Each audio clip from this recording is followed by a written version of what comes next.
এক গ্রামের দারিদ্র ছেলে আব্দুল্লাহ আল ওয়ালি ছোটবেলা থেকেই একটা কথা শুনে আসছে, ভাগ্যে যা লেখা আছে তাই হবে।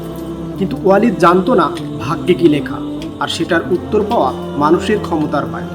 তার চোখে জীবন মানে ছিল সংগ্রাম, আর ভাগ্য ছিল শুধুই একটা চ্যালেঞ্জ। আল্লাহ সহায় হন তাদের যারা পরিশ্রমের মাঝে থেকেও আল্লাহর উপর ভরসা করে।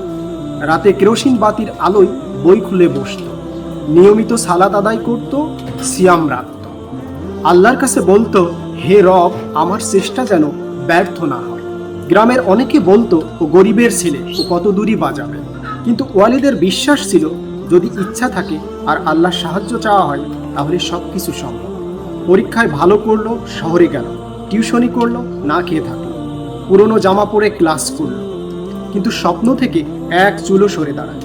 দিনে পড়া, রাতে খণ্ডকালীন কাজ, এটাই ছিল তার নিয়মিত জীবন।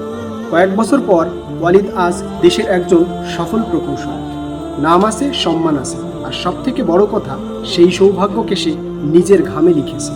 একদিন এক সাংবাদিক জিজ্ঞেস করলো, আপনি ভাগ্যবান না হলে এত দূর আসতে পারতেন?